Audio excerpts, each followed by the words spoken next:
Bab 1, 5.000 tahun pemurnian Qi. Daerah pegunungan di barat laut yang sia seperti daerah primitif, tanpa jalan, tanpa mobil, dan bahkan sedikit penduduk. Dikelilingi oleh pegunungan, ada sebuah rumah jerami yang sepi. Banyak tanaman obat ditanam di ruang terbuka di luar rumah beratap jerami itu, dan udara pun dipenuhi aroma obat. Tidak banyak ruang di rumah jerami itu, hanya ada tempat tidur dan meja, yang dipenuhi buku dan berbagai kertas jerami. Pada saat ini, seorang lelaki tua dengan rambut dan janggut putih sedang berbaring di tempat tidur, matanya terpejam dan wajahnya damai. Seorang anak laki-laki yang tampaknya baru berusia 17 atau 18 tahun sedang duduk di samping tempat tidur. Zubar, aku benar-benar iri padamu. Kau hanya hidup selama 81 tahun, namun kau bisa mati dengan tenang. Fang Yu menatap lelaki tua yang baru saja meninggal di ranjang dan berkata dalam hati sambil tersenyum. Oh, aku sengsara. Aku tidak tahu berapa tahun lagi aku harus hidup. Fang Yu mendesah, matanya dipenuhi rasa sakit dan semakin tidak berdaya. Sudah hampir 5.000 tahun sejak ia memulai jalur kultivasi. Selama kurun waktu yang panjang ini, Fang Yu tidak bisa mati, dan wilayah kekuasaannya tidak akan pernah maju satu langkah pun. Setelah berlatih selama hampir 5.000 tahun, dia masih dalam tahap pemurnian Qi. Benar sekali, tahap pemurnian Qi. Alam paling dasar di jalan kultivasi. Berdasarkan standar yang ketat, tahap pemurnian Qi bahkan tidak dapat dianggap sebagai suatu alam, tetapi hanya suatu periode pemurnian tubuh. Hanya setelah membangun fondasi, seseorang dapat benar-benar memulai jalan menuju keabadian. Tetapi Fang Yu terus terhenti di tahap pemurnian Qi, tidak mampu membuat kemajuan apapun. Selama ribuan tahun terakhir, ia telah menelan puluhan ribu pil pendirian fondasi, tetapi tidak ada hasil. 1000 tahun yang lalu, guru Fang Yu menghiburnya, mengatakan bahwa itu karena akar spiritualnya lebih kuat daripada orang lain, jadi dia harus menunggu sedikit lebih lama dalam pemurnian Qi. Namun, 1000 tahun telah berlalu, dan Fang Yu masih belum mampu menembus tahap pembangunan fondasi. Pada saat ini, gurunya juga bertanya-tanya apakah dia telah melakukan kesalahan. Apakah Fang Yu sebenarnya hanyalah manusia biasa tanpa akar spiritual? Tetapi bagaimana mungkin manusia dapat hidup selama ribuan tahun tanpa menunjukkan tanda-tanda penuaan? Kemudian, guru Fang Yu berhasil mengatasi kesengsaraan, naik menjadi abadi, dan meninggalkan bumi. Setelah itu, tak seorang pun peduli lagi dengan wilayah Fang Yu. Seiring berjalannya waktu, sumber daya energi spiritual di bumi menjadi semakin langka. Di bumi saat ini, bahkan jika Fang Yu dapat menerobos alam, ia ditakdirkan untuk tidak dapat mengatasi malapetaka dan menjadi abadi. Namun, Fang Yu tidak pernah berpikir untuk mengatasi kesengsaraan dan menjadi abadi. Dia hanya ingin menerobos tahap pemurnian Qi sialan ini. Ini obsesinya. Sampai hari ini, ia telah berkultivasi hingga tingkat 9.832 tahap pemurnian Qi. Bagi kultivator biasa, asalkan mereka berkultivasi hingga tingkat ke-12, mereka dapat menerobos ke tahap pembangunan fondasi. Ketika Fang Yu memikirkan tentang kultivasi, dia merasa sedikit tertekan. Dia menarik napas dalam-dalam, berdiri, dan melihat kertas-kertas kasar di meja yang berisi berbagai resep. Jika aku tahu kau akan menjadi pecandu narkoba, aku seharusnya tidak mengajarimu ilmu kedokteran saat itu. Fang Yu menggelengkan kepalanya pelan, berkata tanpa daya. Sesuai dengan keinginan terakhir Zubar, dia ingin mengemas resep-resep ini dan membawanya pergi. Tak lama setelah ia mulai membereskan barang-barangnya, ia mendengar suara langkah kaki yang berisik. Ia segera mengangkat kepalanya dan melihat ke arah luar jendela rumah beratap jerami itu. Zubar membangun rumah jeraminya di tempat seperti itu, namun masih ada yang menemukannya. Fang Yu sedikit mengernyit. 10 menit kemudian, rombongan tiba di depan rumah beratap jerami. Totalnya ada 7 orang, termasuk 2 pria dan wanita muda, seorang pria tua di kursi roda, dan 4 pria kekar berjas dan berdasi, yang jelas-jelas adalah pengawal.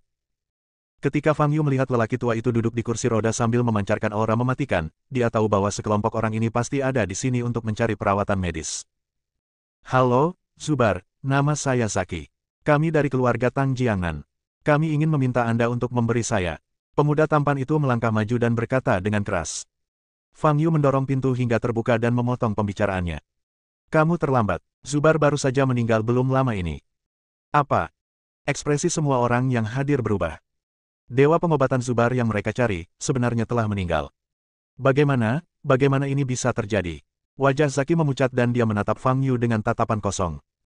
Demi menyembuhkan penyakit serius Tuan Tang, mereka mengerahkan seluruh sumber daya keluarga dan menghabiskan banyak tenaga serta sumber daya material untuk mencari tahu keberadaan Zubar, dewa pengobatan yang telah mengasingkan diri selama hampir 20 tahun. Setelah melalui kesulitan yang tak terhitung, mereka akhirnya menemukan rumah jerami tempat Zubar tinggal, tetapi mereka tidak menyangka akan mendapatkan berita ini. Bagaimana mungkin ini bisa menjadi suatu kebetulan? Kami baru saja menemukan. Tidak, Zubar pasti belum mati, dia hanya menghindari dunia dan tidak ingin melihat kita. Gadis muda yang lembut itu berkata dengan gembira dengan mata merah. Ya, dewa pengobatan pasti masih berada di gubuk jerami itu. Mata Zaki berbinar penuh harap, dan dia melangkah langsung ke dalam gubuk jerami itu. Kemudian, dia melihat Zubar terbaring di tempat tidur dengan mata terpejam. Zaki mengamati dengan saksama dan menemukan bahwa lelaki tua di tempat tidur itu memang sudah tidak bernapas lagi. Bagaimana ini bisa terjadi?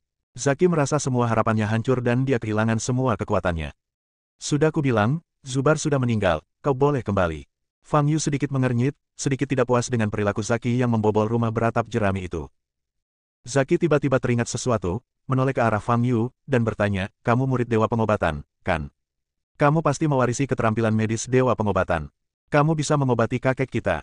Asalkan kamu bisa menyembuhkannya, tidak peduli berapapun jumlahnya, kami bersedia membayar uangnya. Fang Yu menggelengkan kepalanya dan berkata, aku bukan muridnya. Aku hanya teman lamanya. Sebenarnya, jika berbicara secara tegas, Fang Yu adalah guru Zubar. Zubar, yang saat itu baru berusia 15 tahun, memulai jalur pengobatan di bawah bimbingan Fang Yu. Tentu saja, kata-kata ini tidak perlu diucapkan, dan tidak seorang pun akan mempercayainya jika Anda mengucapkannya. Akan tetapi, istilah sahabat lama pun terasa aneh. Fang Yu terlihat berusia kurang dari 20 tahun, sementara Zubar sudah berusia lebih dari 80 tahun. Keduanya sama sekali tidak seusia. Bagaimana mereka bisa disebut teman lama? Akan tetapi, tidak seorang pun memikirkan hal itu saat ini, dan semua orang tenggelam dalam keputusasaan karena harapan yang hancur. Setelah mendengar berita meninggalnya Zubar, Tuan Tang yang saat itu sedang duduk di kursi roda, benar-benar kehilangan vitalitasnya dan matanya menjadi abu-abu. Itu adalah kehendak Tuhan. Nasibnya telah tiba. Tidak perlu berjuang lagi. Gadis muda itu sangat sedih melihat kakeknya seperti ini hingga dia tidak bisa berhenti menangis. Fang Yu sedikit mengernyit, menatap Tuan Tang, dan tiba-tiba berkata, kamu telah hidup selama 73 tahun. Kamu seharusnya sudah cukup hidup. Mengapa kamu masih ingin hidup? Mendengar ini, semua orang tercengang, penasaran bagaimana Fang Yu tahu usia Tuan Tang. Tetapi ketika mereka mendengar kata-kata Fang Yu berikutnya, wajah mereka berubah. Apakah Anda sudah cukup hidup? Apakah ada orang di dunia ini yang sudah merasa cukup dengan hidupnya? Apa arti kalimat ini? Provokatif. Ejekan. Bajingan, apa maksudmu? Wajah Zaki memucat dan dia meninju dada Fang Yu. Mata Fang Yu bergerak sedikit, tetapi tubuhnya tetap tidak bergerak. Bam! Sebelum tinju Zaki menyentuh Fang Yu, dia telah dihantam oleh kekuatan yang sangat besar, terlempar mundur dan jatuh ke tanah. Wajah orang lain yang hadir berubah drastis dan mereka terkejut. Jelas Zaki yang melancarkan pukulan, tetapi pemuda itu bahkan tidak bergerak. Mengapa Zaki malah jatuh ke tanah? Kakak, teriak gadis cantik itu. Keempat pengawal itu bereaksi dan segera maju beberapa langkah dan berjalan di depan Fang Yu. Jangan lakukan itu. Tuan Tuatang, yang sedang duduk di kursi roda, memerintahkan dengan suara serak. Keempat pengawal itu langsung berhenti. Zaki memegangi dadanya, bangkit dari tanah, dan menatap Fang Yu dengan ngeri. Adik kecil, kami minta maaf karena bersikap kasar. Siapa namamu? Tanya Tuan Tang. Fang Yu. Fang Yu menjawab. Penatua Tang mengangguk pelan dan berkata, baru saja, adik kecil, kamu bertanya kepadaku mengapa aku masih ingin hidup. Aku bisa menjawabmu. Karena aku masih ingin terus mendampingi keluargaku.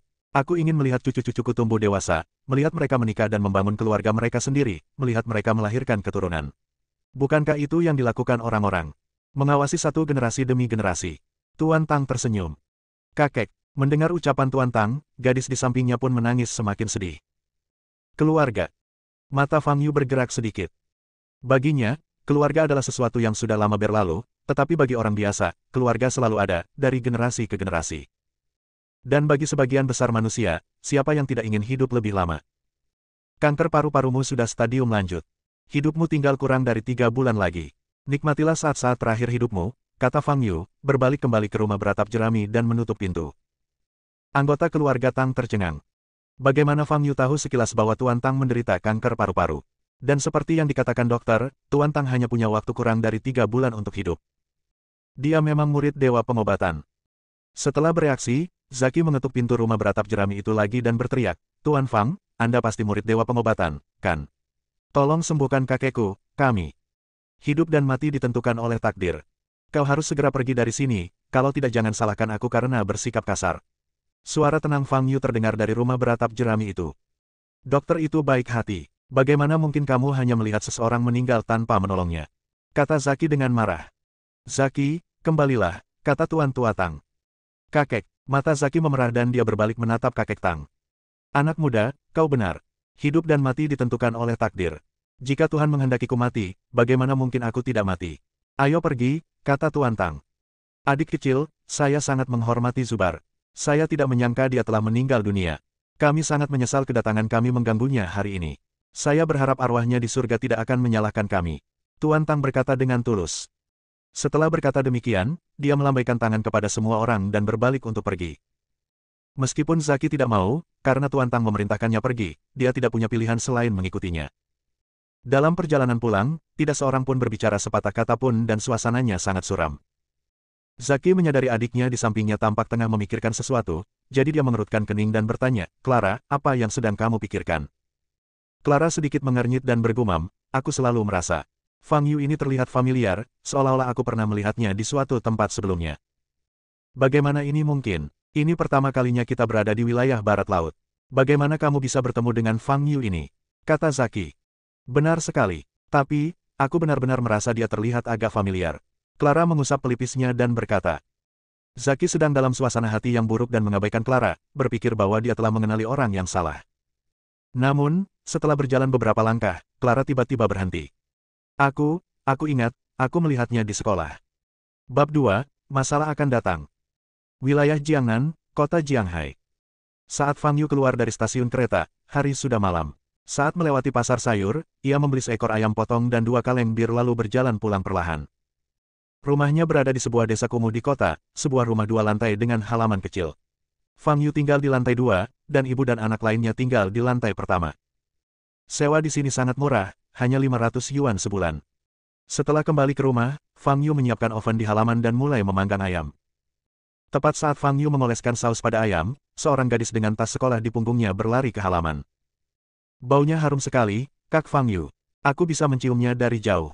Gadis itu berjalan mendekati Fang Yu dan menatap ayam panggang itu, matanya yang besar berbinar. Jangan khawatir, pasti akan ada bagian untukmu, kata Fang Yu.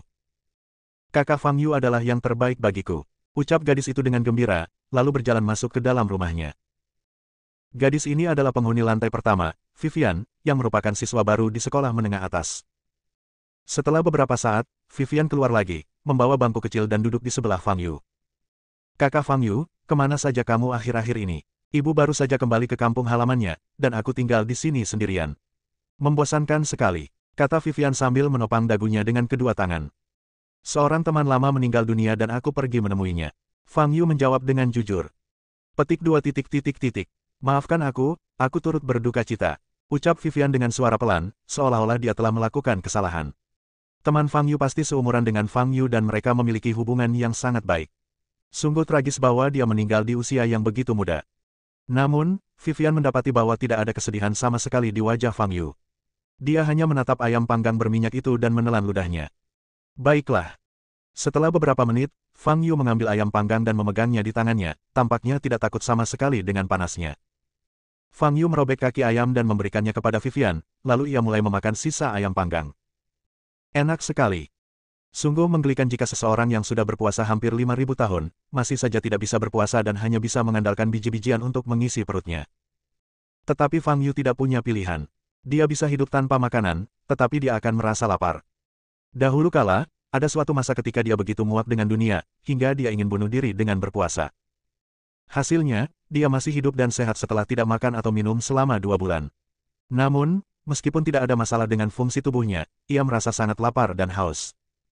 Selama dia merasa lapar dan haus, Fang Yu harus makan dan minum, kalau tidak dia akan merasa sangat tidak nyaman. Pada malam hari, Fang Yu duduk di tempat tidurnya, memeriksa resep yang telah ditulis Zubar selama hampir 20 tahun. Resep ini adalah hasil penelitian seumur hidup Zubar dan kerja kerasnya. Resep apapun adalah harta yang tak ternilai, dan kebocorannya pasti akan menimbulkan kehebohan di komunitas medis. Anak ini bahkan telah meneliti resep untuk memperkuat yang dan menguatkan ginjal. Dia benar-benar lebih baik daripada gurunya, Fang Yu berkata pada dirinya sendiri. Deng, deng, deng. Tepat saat Fang Yu sedang melihat resepnya, terdengar ketukan keras di pintu lantai bawah. Yu tua, keluarlah. Kau masih berutang $50.000 untuk berjudi. Kau pikir kau tidak perlu membayarnya jika bersembunyi, kan? Sebuah suara kasar terdengar. Dengan pendengaran Fang Yu, dia bisa mendengar Vivian menangis di kamar di lantai pertama. Gadis ini sepertinya mengatakan bahwa ibunya telah kembali ke kampung halamannya dan dia sendirian di rumah akhir-akhir ini. Cepat buka pintunya. Kalau kau tidak membukanya, kami akan mendobrak pintumu. Aku akan menangkapmu nanti dan menghancurkan buah sakarmu. Teriak suara lain. Brak. Sementara mereka berbicara, mereka sudah mulai menggedor-gedor pintu. Tri Yu sudah bercerai dengan ibuku. Dia tidak ada hubungannya dengan kita dan dia tidak ada di sini. Kata Vivian dengan suara menangis. Kau bilang kau tidak di sini, jadi kau tidak di sini. Kau putrinya, apa kau hanya akan melihatnya mati tanpa menolongnya? Kedua pria itu terus menggedor pintu. Jika kau memukulku lagi, aku akan memanggil polisi. Teriak Vivian. Beraninya kau menelepon polisi. Aku akan membunuhmu terlebih dulu setelah aku mendobrak pintu. Salah satu pria mengancam. Bang, jepret. Pintunya ditendang hingga terbuka. Dua orang laki-laki garang yang datang untuk menagih hutang masuk ke dalam rumah dan melihat Vivian duduk di pinggir dengan kedua kakinya lemas karena ketakutan. Kedua pria itu melihat sekeliling dan menemukan bahwa tidak ada orang lain di rumah itu kecuali Vivian. Wah, anjing tua Yu ini bisa melahirkan putri secantik itu. Seorang pria menatap Vivian yang sedang duduk di tanah dengan mata membara. Kalau begitu aku punya ide. Karena kita tidak dapat menemukan Pak Tua Tri, kita dapat menjualnya. Uang yang kita hasilkan dapat digunakan untuk melunasi utang Pak Tua Tri, kata pria lainnya. Jangan terburu-buru. Sebelum itu, kita bisa dulu. Hehe, pria itu berjongkok, menatap Vivian yang gemetaran, dan mengulurkan tangannya dengan senyum jahat. Tetapi sebelum tangannya menyentuh Vivian, dia merasakan suatu kekuatan besar mengangkatnya. Siapa kamu? Teriak pria lain, mencoba menyerang Fang Yu. Bam! Detik berikutnya, lelaki itu menjerit dan ditendang oleh Fang Yu hingga terjatuh di halaman. Pria yang dipegang Fang Yu bahkan tidak sempat berbicara.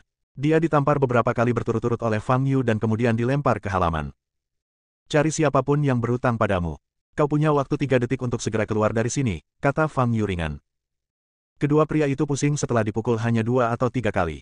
Mengetahui betapa mengerikannya Fang Yu, mereka tentu saja tidak berani tinggal lebih lama, dan bahkan tidak berani mengatakan sesuatu yang kasar. Mereka hanya berlari keluar dengan tergesa-gesa. Melihat Vivian yang masih gemetar dan menangis di tanah, Fang Yu berjongkok dan berkata, tidak apa-apa, aku sudah mengusir mereka.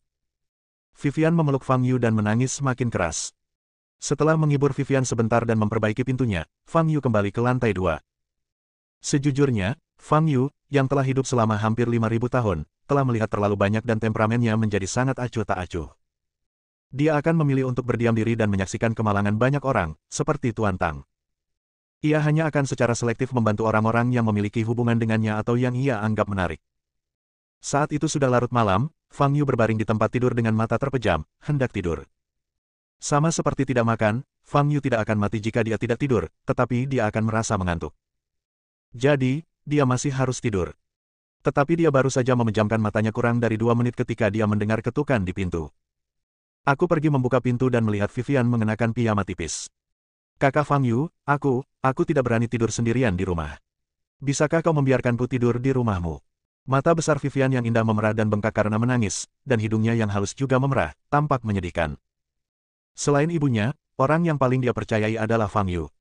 Fang Yu tertegun sejenak, hanya ada satu tempat tidur di rumahnya.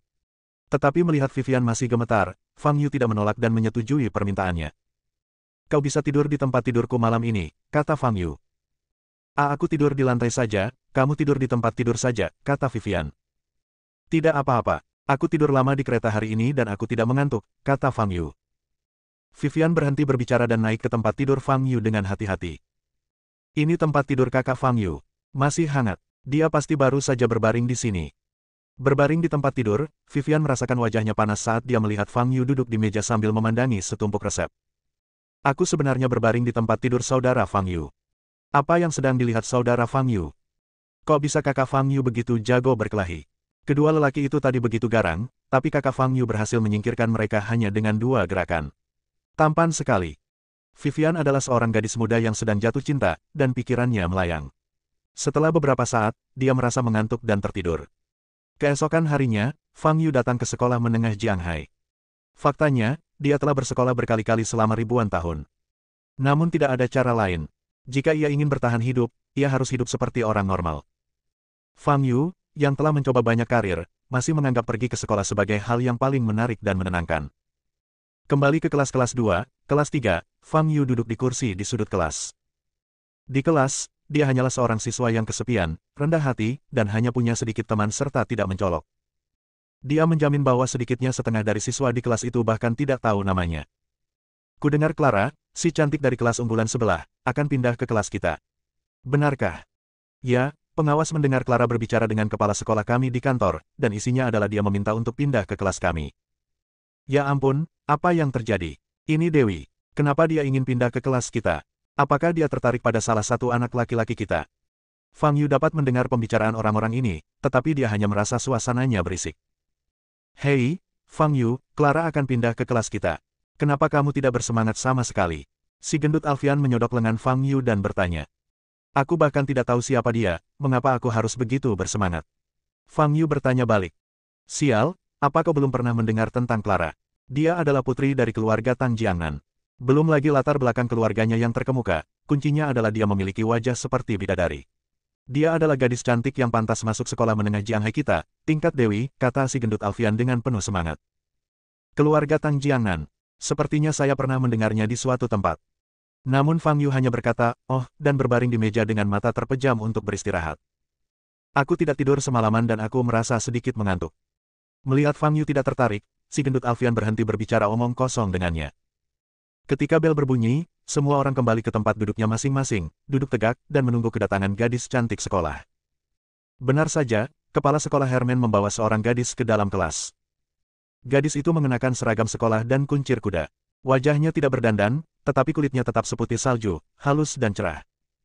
Fitur wajahnya sangat halus, dengan mata berbinar bagaikan bintang, hidung mancung, dan bibir kemerahan. Meskipun mereka berdua mengenakan seragam sekolah, gadis itu tampak bagaikan bidadari. Inilah si cantik sekolah, inilah sang Dewi. Baik anak laki-laki maupun anak perempuan di kelas itu mendesah hampir bersamaan. Mulai hari ini, Clara akan pindah ke kelas 2 dan belajar bersama para siswa di kelas 2.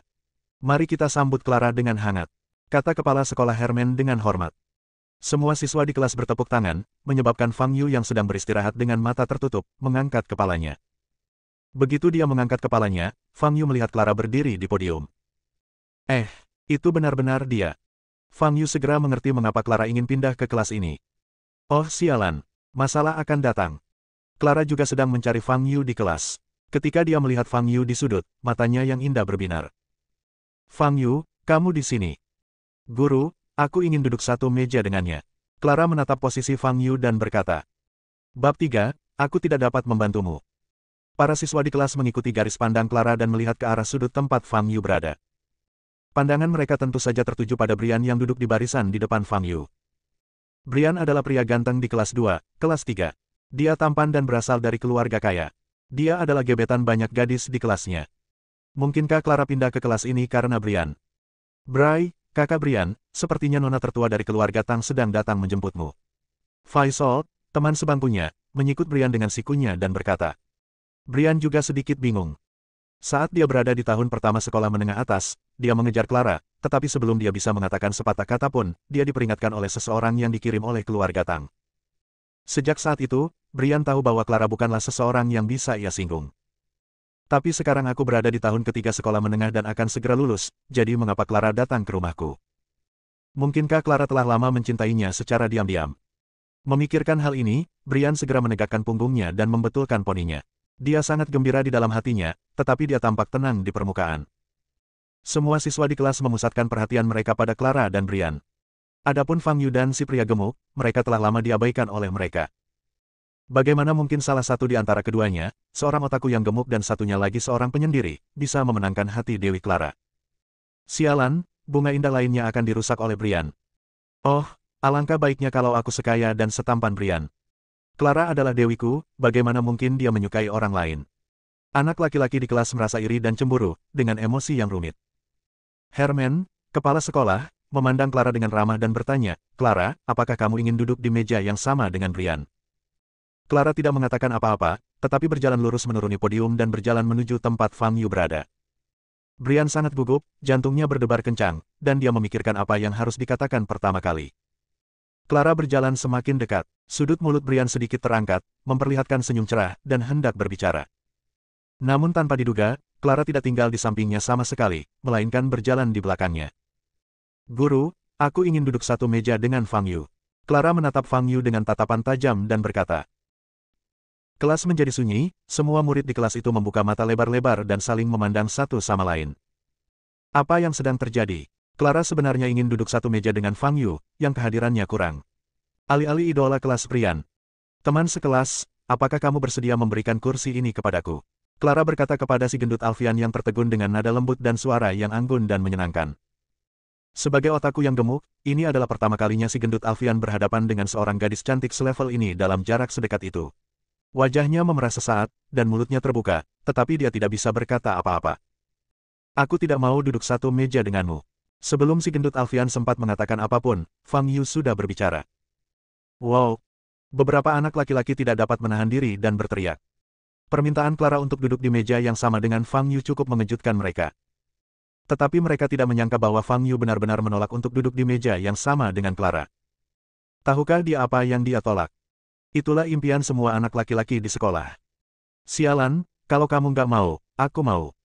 Semua anak laki-laki di kelas berteriak dalam hati. Clara tidak peduli dengan penolakan Fang Yu. Dia berbalik dan menatap Herman. Merasakan tatapan Clara, seluruh tubuh Herman menjadi tegang. Dengan status Clara, bahkan kepala sekolah harus bersikap hormat di depannya. Sekarang dia punya permintaan kecil, Herman tentu saja akan memenuhinya. Jadi, Herman menatap Fang Yu dan berkata dengan suara yang dalam, Fang Yu, tolong perbaiki sikapmu. Clara baru saja bergabung dengan kelas kita, bagaimana kamu bisa berbicara kepadanya seperti ini? Kamu dan Alfian sering berbisik-bisik di kelas. Aku sudah lama ingin memisahkan kalian berdua. Bagus sekali. Biarkan Clara duduk di meja yang sama denganmu. Alfian akan pindah ke belakang kelompok kedua dan duduk sendiri. Minggir sekarang. Karena kepala sekolah telah memberi perintah, Fang Yu tentu saja tidak bisa berkata apa-apa. Beberapa menit kemudian, Clara menjadi teman sebangku Fang Yu sesuai keinginannya. Si gendut Alfian duduk sendirian di belakang kelompok kedua. Clara adalah murid terbaik dari kelas unggulan. Semua orang harus belajar darinya. Herman menyanjung lagi. Bagi Fang Yu, duduk di meja yang sama dengan Clara tidak diragukan lagi merupakan hal buruk. Dia tidak menonjolkan diri di sekolah menengah ini selama 2 tahun penuh, sedemikian rupa sehingga sebagian besar siswa di kelasnya bahkan tidak dapat mengingat namanya. Namun semua ini dirusak oleh Clara. Sama seperti sekarang, meski masih di kelas, Fang Yu bisa merasakan banyak mata tertuju padanya. Oh, Fang Yu mendesah dan mengusap pelipisnya. Setelah kelas, di bawah tatapan seluruh kelas, Fang Yu dan Clara meninggalkan kelas satu demi satu dan tiba di atap gedung pengajaran. Aku tahu kenapa kau datang kepadaku, tetapi aku dapat memberitahumu bahwa aku tidak dapat menolongmu, Fang Yu berkata langsung ke intinya. Clara menggigit bibirnya dan berkata, kamu adalah murid Dewa Pengobatan. Kamu pasti bisa menyelamatkan kakekku. Sudah kukatakan sebelumnya, aku bukan murid Zubar, aku temannya. Fang Yu menggelengkan kepalanya. Jangan bohongi aku. Sekilas kau bisa tahu bahwa kakekku menderita kanker paru stadium lanjut dan hanya punya waktu kurang dari 3 bulan untuk hidup. Siapa lagi yang bisa melakukan itu selain murid Dewa Pengobatan? Clara berkata dengan tegas. Fang Yu sangat menyesalinya. Dia seharusnya tidak mengatakan itu sejak awal. Lalu kenapa? Hanya karena bisa melihatnya saja tidak berarti apa-apa. Itu kanker stadium akhir, dan tidak ada seorang pun di dunia ini yang bisa menyembuhkannya, kan? Fang Yu mengangkat alisnya. Aku tidak memintamu untuk menyembuhkanku, aku hanya berharap kau dapat memperpanjang umur kakekku dan membiarkannya hidup beberapa tahun lagi. Kumohon, kami benar-benar tidak punya pilihan lain. Clara matanya yang indah berubah menjadi merah ketika dia berbicara sambil terisak-isak. Selama setahun terakhir, keluarga Tang telah menyewa banyak ahli terkenal dari dalam dan luar negeri untuk mendiagnosis Tuan Tang, dan kesimpulan yang mereka dapatkan adalah sama, penyakit Tuan Tang tidak dapat disembuhkan. Setelah itu, mereka melalui kesulitan yang tak terhitung untuk menemukan kediaman Dewa Pengobatan Zubar, namun mereka tidak menyangka bahwa Dewa Pengobatan telah meninggal dunia. Sekarang, Fang Yu, yang muncul di kediaman Dewa Pengobatan dan dapat melihat penyakit Tuan Tang secara sekilas, adalah orang yang sudah tidak tahan lagi. Seorang gadis cantik seperti Clara hampir menangis, dan terlihat sangat menyedihkan hingga pria normal manapun tidak akan mampu mengendalikan dirinya. Namun, Fang Yu bukanlah manusia biasa, dia adalah monster tua yang telah hidup selama hampir 5.000 tahun. Maaf, aku juga tidak bisa melakukan itu, kata Fang Yu. Dengan begitu banyak orang di dunia yang menderita kemalangan, Fang Yu tidak dapat menyelamatkan semua orang, ia juga tidak memiliki kewajiban untuk menyelamatkan semua orang. Fang Yu hanya ingin menjalani kehidupan biasa, berharap dapat menembus tahap pemurnian Qi suatu hari nanti. Dia bukan pahlawan dan dia juga tidak ingin menjadi pahlawan. Berapapun yang kau inginkan sebagai imbalan, kami mampu. Kata Clara lagi. Aku benar-benar tidak bisa membantumu, dan aku tidak butuh uang. Fang Yu menjawab dengan acuh tak acuh dan berbalik.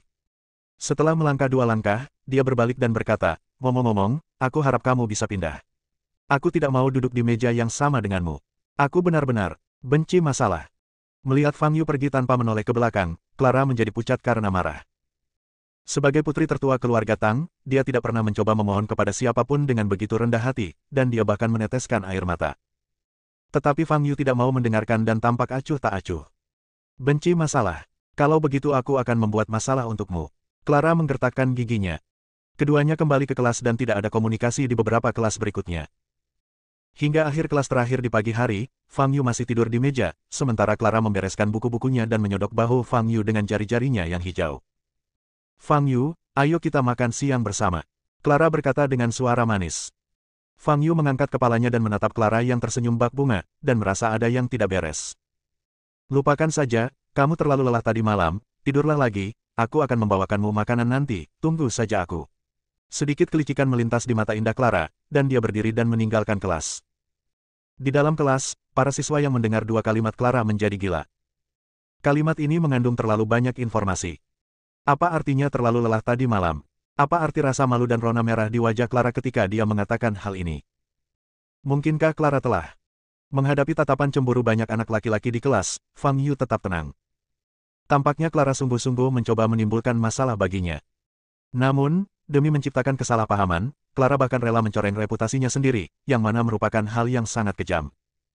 Tetapi Fang Yu tidak peduli sama sekali. Hanya karena dia benci masalah, tidak berarti dia takut pada masalah. Bukankah itu hanya tentang menjadi terkenal di sekolah dan kemudian membuat sekelompok anak kecil iri yang bahkan belum dewasa? Apa ini? Jika seorang pria yang telah berlatih selama hampir 5.000 tahun tidak dapat menghadapi tipu daya seorang gadis remaja, ia sebaiknya bunuh diri dan mengakhiri semuanya. Fang Yu berdiri dan ingin pergi ke kafetaria untuk makan bersama si gendut Alfian, tetapi dihentikan. Hai, Fang Yu, aku ingin membicarakan sesuatu denganmu. Ayo kita ke koridor untuk bicara. Orang yang berbicara adalah Brian di barisan depan. Bab 4, apakah dia dari bumi? Masalah akan datang secepatnya. Fang Yu sedikit mengernyit dan bertanya, ada apa? Haha, mari kita bicarakan di luar. Tidak akan ada pengaruhnya jika kita membicarakannya di sini, kata Brian dengan senyum yang sedikit mengancam di wajahnya. Fang Yu tidak mengatakan apa-apa lagi dan hanya mengangguk. Setelah itu, Fang Yu mengikuti Brian dan yang lainnya ke sudut tangga. Ada 4 anak laki-laki berdiri di samping Brian, semuanya adalah adik laki-lakinya. 5 orang mengelilingi Fang Yu. Brian berdiri di depan Fang Yu dan bertanya dengan nada merendahkan, Fang Yu, apakah kamu kenal Clara? Aku pernah bertemu dengannya sebelumnya, tapi kami tidak saling kenal. Fang Yu menjawab dengan jujur. Tidak mengenalnya. Lalu mengapa Clara pindah ke kelas ini dan meminta untuk duduk satu meja denganmu? Brian bertanya lagi. Nada bicara Brian sangat tidak bersahabat, tetapi Fang Yu tidak peduli. Karena dia membutuhkan bantuanku. Fang Yu menjawab lagi. Clara meminta sesuatu padamu. Hahaha, apa kau bercanda? Clara, seorang gadis kaya, akan meminta sesuatu pada pecundang sepertimu. Brian tertawa sinis. Keempat adiknya juga mulai tertawa. Fang Yu juga tersenyum tetapi tidak mengatakan apapun. Setelah tertawa sebentar, Brian bertanya lagi, Fang Yu, katakan yang sebenarnya padaku, apakah kamu punya bukti terhadap Clara? Tidak, Fang Yu menggelengkan kepalanya. Benarkah? Brian menatap wajah Fang Yu dan bertanya. Fang Yu terlalu malas untuk menjawab. Haha, aku tahu kamu tidak akan menjawab. Tapi tidak peduli apa, kamu harus menemukan cara untuk memindahkan tempat dudukku. Aku tidak ingin melihat Clara duduk bersamamu saat aku datang ke kelas besok. Apakah kamu mengerti? Kata Brian dengan nada memerintah. Saya berikan yang terbaik. Fang Yu menguap, bisakah aku pergi sekarang? Saya lapar. Kamu boleh pergi sekarang, tapi aku harap kamu ingat apa yang aku katakan. Kalau tidak, jangan salahkan aku karena mengabaikan persahabatan kita selama 2 tahun sebagai teman sekelas. Brian mencibir. Karena keluarganya kaya dan dia memiliki beberapa adik laki-laki di sekitarnya, Brian selalu menjadi orang yang sangat arogan dan mendominasi di kelas 2, dan tidak ada seorang pun di kelas yang berani mengganggunya. Dan di mata Brian, Fang Yu, seseorang yang tak punya wibawa, hanyalah sampah yang tidak mengancam sama sekali. Melihat Fang Yu perlahan pergi, Faisal bertanya, Kakak Brian, apakah kau akan membiarkannya pergi? Kurasa dia pasti punya sesuatu pada Clara. Kalau kau bisa mencari tahu, kau juga bisa membuat Clara melakukan sesuatu padamu. Petik 2. Jangan terburu-buru. Sekarang jumlah siswa di sekolah sudah terlalu banyak, jadi tidak mudah bagi kita untuk melakukan apapun. Jangan khawatir, jika pecundang ini tidak mau mendengarkan, akan ada banyak kesempatan untuk mendidiknya. Kata Brian dingin. Si gendut Alfian menunggu Fang Yu di pintu kelas. Dia lega melihat Fang Yu kembali dengan selamat. Fang Yu, lain kali Brian mengajakmu keluar sendirian, kamu tidak boleh keluar, apapun yang terjadi. Orang ini bukan orang baik, kata si gendut Alfian. Oh, Fang Yu mengangguk. Kamu mungkin tidak tahu bahwa keluarga Brian menjalankan sebuah perusahaan konstruksi. Ayahnya cukup berkuasa di kota Jianghai. Kita orang biasa tidak mampu menyinggung perasaannya. Si gendut Alfian melihat bahwa Fang Yu tampaknya tidak terlalu peduli, dan katanya dengan cemas. Fang Yu tidak mengatakan apa-apa. Selama istirahat sore, Fang Yu pergi ke kantor dan meminta guru kelasnya Herman untuk mengubah tempat duduknya. Herman sangat marah dan memarahi, Fang Yu, apakah kamu pikir sekolah ini milik keluargamu? Jika kamu ingin pindah tempat duduk, pindah saja tempat duduknya. Selain itu, dengan penampilanmu, bisa duduk satu meja dengan Clara, apakah kau memanfaatkanku? Jelas saja, di Herman, perkataan Clara jauh lebih berbobot daripada perkataan Fang Yu, dan tidak mungkin Fang Yu dapat berhasil mengajukan perubahan jabatan. Kalau begitu, jangan diubah. Fang Yu kembali ke kelas dan duduk kembali di kursinya. Sepanjang sore, Brian dan Faisal di barisan depan berbalik beberapa kali dan mengingatkan Fang Yu dengan tatapan mengancam. Ketika bel sekolah berbunyi, Clara mengemasi tas sekolahnya dan berkata kepada Fang Yu sambil tersenyum, Fang Yu, sampai jumpa besok. Di hari-hari mendatang, aku pasti akan membantumu belajar dengan baik. Fang Yu pura-pura tidak mendengarnya, tetapi semua orang di sekitarnya mendengarnya. Sebelum meninggalkan kelas, Brian berjalan mendekati Fang Yu dan mencibir, Fang Yu, jangan lupa apa yang aku katakan pagi ini, kalau tidak. Fang Yu terlalu malas untuk memperhatikannya dan berbalik dan pergi sebelum dia bisa menyelesaikan kata-katanya. Menatap kepergian Fang Yu, sorot mata Brian memancarkan sedikit kekejaman. Beraninya kau, seorang pecundang, tidak menganggapku, Brian, serius. Saudara Brian, apakah kamu ingin keluar dan memberinya pelajaran sekarang? Tanya Faisal di samping.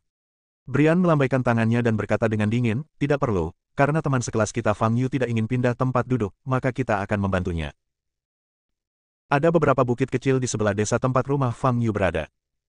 Di kaki salah satu bukit, Fang Yu memiliki kebun sayur tempat ia menanam berbagai sayuran hijau. Setiap 2 hari, dia akan datang ke sini untuk menyiram sayuran dan kemudian memetik beberapa untuk dimasak. Hari ini, seperti biasa, Fang Yu datang ke kebun sayur dan membawa 2 ember ke sungai terdekat untuk mengambil air. Begitu dia memasukkan ember ke dalam sungai, Fang Yu memperhatikan bahwa aliran sungai yang biasanya jernih. Ada lapisan cairan hitam dan merah yang mengambang di atas air. Pada saat yang sama, Fang Yu juga mencium sedikit bau darah di udara. Ada darah yang mengambang di sungai. Sialan, air sungai yang indah telah tercemar oleh darah. Fang Yu mengerutkan kening, berdiri, dan berjalan ke hulu sungai. Setelah berjalan menuruni lereng kecil, Fang Yu melihat sekitar 30 meter di depan, ada seorang wanita mengenakan seragam ol hitam yang agak compang camping, menutupi lengan kirinya dan berjalan terhuyung-huyung di tepi sungai. Darah mengalir ke lengan kirinya dan menetes ke sungai. Melihat Fang Yu, mata wanita itu berbinar penuh harapan, dan dia berteriak sekuat tenaga, tolong, tolong. Amelia Ji, nona yang ingin kau mati.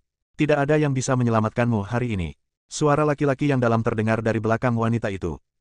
2 pria berjas hitam dan berkacamata hitam mengejar wanita itu ke suatu tempat sekitar 20 meter di belakangnya, masing-masing memegang pistol dengan peredam di tangannya. Fang Yu tidak akan ikut campur dalam urusan orang lain dan hendak berbalik dan pergi. Tetapi kedua pria itu juga melihat Fang Yu. Siapa kau? Salah satu pria itu mengangkat pistolnya dan mengarahkannya ke Fang Yu. Hari ini hari apa? Mengapa saya selalu mengalami nasib buruk seperti itu? Fang Yu berkata dengan tak berdaya, saya hanya seorang pejalan kaki, jangan khawatir, saya tidak melihat atau mendengar apapun. Setelah mendengar kata-kata Fang Yu, wanita yang terluka itu merasakan layar hitam di depan matanya dan dipenuhi dengan keputusasaan. Kedua lelaki itu saling berpandangan, dengan kilatan pembunuh di mata mereka. Apa yang baru saja mereka katakan tidak boleh dibocorkan. Di tempat terpencil seperti itu, membunuh 1 orang adalah membunuh, dan membunuh 2 orang juga adalah membunuh. Nak, salahkan dirimu sendiri atas nasib burukmu. Pria yang memegang pistol menarik pelatuknya. Dor. Sebuah peluru melesat ke arah dada Fang Yu. Dalam sekejap, Fang Yu menghilang dari tempatnya. Peluru ini sebenarnya meleset. Hei, kenapa kau harus memprovokasiku? Aku hanya ingin mengambil air untuk menyiram kebun sayur. Desahan Fang Yu terdengar di udara. Sebelum kedua pria itu sempat bereaksi, Fang Yu muncul kurang dari 1 meter di depan mereka. Fang Yu mengulurkan tangan kanannya dan menamparkan wajah pria di depannya. Krak! Kepala pria itu berputar 180 derajat dan menghadap ke belakang. Wajahnya berubah bentuk dan darah masih keluar dari mulutnya. Dia sudah meninggal. Ketika teman-temannya yang ada di dekatnya melihat kejadian itu, mereka ketakutan hingga berteriak dan ingin melarikan diri. Tetapi Fang Yu tidak memberinya kesempatan dan meninju dada kirinya. Krak! Terdengar lagi suara tulang patah yang mengerikan, dan lelaki yang ingin melarikan diri itu terjatuh ke tanah, bola matanya melotot ketakutan. Dua orang yang masih hidup 5 detik yang lalu berubah menjadi dua mayat dalam sekejap mata. Mata Fang Yu tenang, tanpa riak sedikit pun.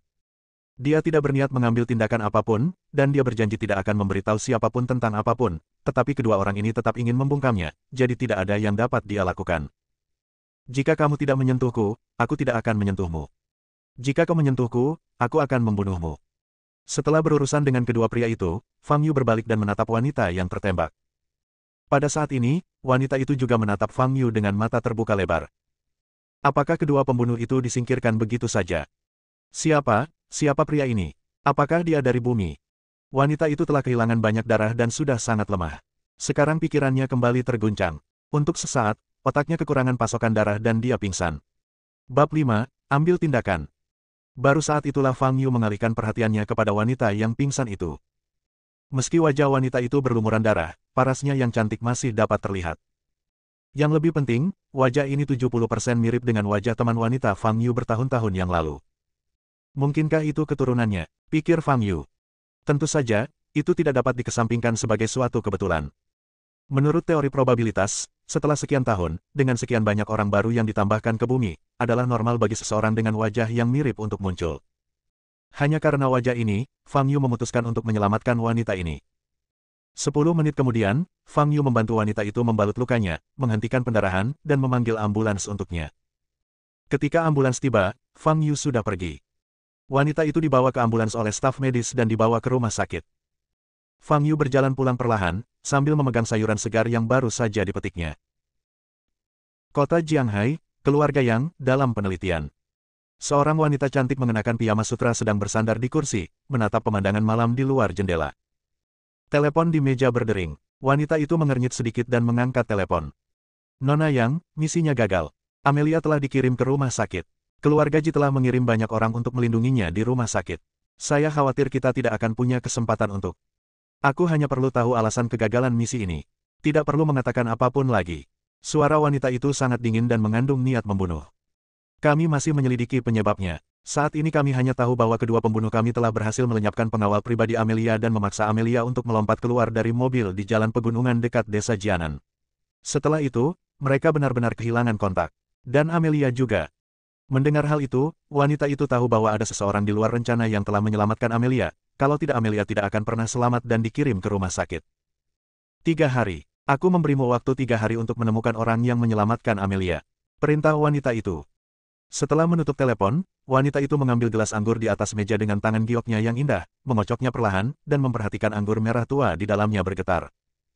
Tidak peduli siapapun dirimu, jika kau berani merusak rencanaku, aku akan menggalimu keluar meskipun aku menggali dalam-dalam ke dalam tanah.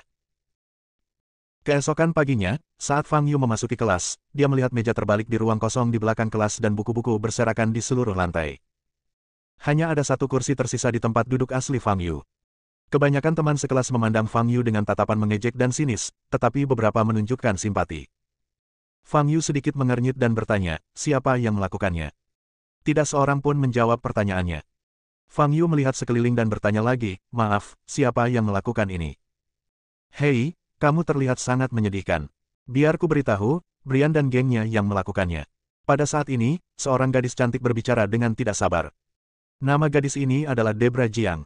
Sebelum Clara pindah ke kelas lain, dia dianggap sebagai gadis tercantik di kelas 2 dan salah satu mantan pacar Brian. Oh, dia berhasil. Fang Yu mengangguk, melihat ke arah kursi Brian, dan mendapati bahwa dia belum tiba. Dia sudah melakukannya, jadi apa yang bisa kamu lakukan? Beranikah kamu menghajarnya? Saat dia datang nanti, apa kamu tidak takut untuk mengatakan sepatah kata pun? Apa yang kamu pura-pura lakukan di sini pagi-pagi begini? Itu menyebalkan, kata Debra ketus. Fang Yu melirik Debra dengan acuh tak acuh. Selama lebih dari 2 tahun di sekolah menengah Jianghai, dia hampir tidak memiliki rasa kehadiran di kelas dan tidak pernah menyinggung siapapun. Tetapi nada suara Debra ketika berbicara kepadanya dipenuhi dengan rasa jijik yang tidak dapat dijelaskan. Aku tidak menyinggungmu, kan? Kenapa kau berkata begitu padaku? Tanya Fang Yu. Haha, aku memang tidak menyukaimu, memangnya kenapa? Aku hanya suka memarahimu, memangnya kenapa? Debra mengangkat kepalanya dan berkata dengan nada merendahkan. Debra sedang dalam suasana hati yang buruk sejak Clara pindah ke kelas 2 kemarin. Awalnya, dia dianggap sebagai pusat perhatian di kelas, tetapi sekarang, semua topik yang dibahas oleh anak laki-laki dan perempuan di kelas berkisar pada Clara. Sebagai teman sebangku Clara, Fang Yu tentu saja membuat Debra sangat tidak senang. Lagi pula, Fang Yu tidak memiliki status di kelas dan hanya buah kesemek yang lembut, jadi sudah sepantasnya kamu melampiaskan amarahmu padanya. Fang Yu tentu saja tidak akan berdebat dengan Debra dan berjalan menuju tempat duduknya. Seekor katak ingin memakan daging angsa. Dia pantas diberi pelajaran oleh Brian. Teriak Debra di belakang Fang Yu. Fang Yu kembali ke tempat duduknya dan duduk di kursi, tanpa pergi ke belakang kelas untuk memindahkan meja ke belakang. Murid-murid di sebelahku tampak mencibir atau penasaran. Apa yang sedang dilakukan Fang Yu? Menunggu seseorang membawakan meja itu kembali padanya. Atau Anda menunggu kepala sekolah datang sebelum bercerita? Setelah beberapa saat, si gendut Alfian juga datang ke kelas. Ketika dia melihat pemandangan ini, dia langsung mengerti apa yang telah terjadi. Fang Yu, aku akan membantumu memindahkan meja itu kembali, kata si gendut Alfian. Tidak perlu, saat Brian datang, aku akan memintanya untuk pindah kembali, kata Fang Yu. Wajah si gendut Alfian sedikit berubah, dan dia berkata, Fang Yu, bersabarlah. Kita tidak mampu menyinggung Brian. Beberapa anak laki-laki di sekitar tidak dapat menahan tawa dan berkata, kamu masih ingin Brian pindah kembali untukmu. Fang Yu, aku dulu mengira kamu hanya seorang yang tertutup dan tidak suka berbicara. Sekarang aku tahu kamu bodoh. Ketika Brian datang nanti, kamu tahu kamu salah. Begitu dia selesai berbicara, Brian, sambil membawa tas, berjalan ke kelas bersama beberapa pengikutnya. Melihat Fang Yu duduk sendirian di kursi, sekelompok orang itu tersenyum sinis. Brian berjalan langsung ke Fang Yu dan berkata dengan heran, Fang Yu, mengapa mejamu hilang? Ada yang bilang kau melempar meja ke belakangmu. Fang Yu mengangkat kepalanya sedikit dan menatap langsung ke arah Brian dengan tatapan tenang di matanya. Saat Brian menatap mata Fang Yu yang agak kosong, jantungnya berdebar kencang dan dia merasa sedikit takut. Tetapi dia segera sadar dan merasa malu dengan ketakutannya. Fang Yu hanya sia-sia, apa yang dia takutkan? Aku melakukannya, jadi apa? Aku memberimu muka kemarin, tetapi kamu tidak memberiku muka. Jika aku tidak memberimu pelajaran, apakah kamu benar-benar berpikir aku, Brian, seorang vegetarian? Brian tidak lagi disembunyikan. Ucapkan dengan keras. Pindahkan mejaku ke belakang dan taruh kembali buku-buku di lantai ke atasnya. Aku tidak akan membahas masalah ini lebih jauh lagi, kata Fang Yu. Mendengar ini, tidak hanya Brian, tetapi siswa lain di kelas juga tercengang. Tidak ada pengejaran lagi. Menurut Fang Yu, dia siapa? Siapakah yang menurutnya sedang ia hadapi? Hahaha. Fang Yu, menurutku kamu cukup imut. Brian tertawa sinis. Sialan, kakak Brian, aku sudah tidak tahan lagi. Aku benar-benar ingin menghajar orang ini untuk melampiaskan amarahku. Faisal di samping mengepalkan tinjunya dan berkata. Pada saat yang sama, beberapa pengikut Brian mengepung Fang Yu. Melihat kejadian itu, sebagian besar murid di kelas melontarkan ekspresi bercanda, terutama Debra yang berharap melihat Fang Yu dipukuli hingga menitikkan air mata. Si gendut Alfian berkeringat di dahinya dan dengan cepat berjalan keluar kelas dan berlari menuju kantor. Dia harus segera menemukan guru kelasnya, kalau tidak Fang Yu akan menderita kerugian besar. Apa yang baru saja kau katakan? Katakan lagi, kata Brian sambil berkacak pinggang dan menatap Fang Yu. Aku memintamu untuk mengembalikan mejaku ke tempat semula dan menaruh buku-buku di lantai, kata Fang Yu. Persetan denganmu. Sebelum Fang Yu sempat menyelesaikan kata-katanya, wajah Brian tiba-tiba berubah ganas. Dia mengulurkan telapak tangan kanannya dan menamparkan wajah Fang Yu. Namun detik berikutnya, tangannya dipegang erat oleh Fang Yu dan dia tidak bisa bergerak. Kamu berani melawan. Faisal di samping mengangkat kakinya dan menendang dada Fang Yu. Namun kaki yang menendangnya juga digenggam erat oleh Fang Yu. Kau yang pertama memulai, kata Fang Yu tenang sambil mengayunkan tangannya dengan kuat pada saat yang bersamaan. Bam, bam. Brian dan Faisal terlempar dan jatuh ke tanah terbuka di belakang kelas dengan dua suara dentuman keras. Apa yang terjadi? Tidak seorang pun dapat bereaksi. Pada saat ini, Fang Yu sudah berjalan ke belakang kelas, menatap ke bawah ke arah Brian dan Faisal yang pusing karena terjatuh. Pindahkan mejaku kembali ke tempat semula, kata Fang Yu dengan tenang. Kapan Brian pernah mengalami kehilangan seperti itu? Dia sangat marah hingga wajahnya menjadi pucat. Dia berkata dengan marah, Fang Yu, persetan dengan ibumu. Beraninya kau menyerangku. Aku ingin kau menyesalinya. Ah! Fang Yu menginjak tangan kanan Brian dan mengerahkan sedikit tenaga. Brian hanya merasakan sakit yang menusuk di tangan kanannya dan mulai meratap. Pindahkan mejaku kembali ke tempat semula, kata Fang Yu lagi. Persetan dengan ibumu, persetan dengan ibumu. Fang Yu, tunggu saja aku. Ah! Tubuh Brian berguling kesakitan. Pah! Suara mengerikan dari tulang yang patah terdengar di ruang kelas yang sunyi. Akan kuulangi sekali lagi, pindahkan mejaku. Kembali ke tempat semula, ucap Fang Yu dengan ekspresi kosong di wajahnya. Bersambung,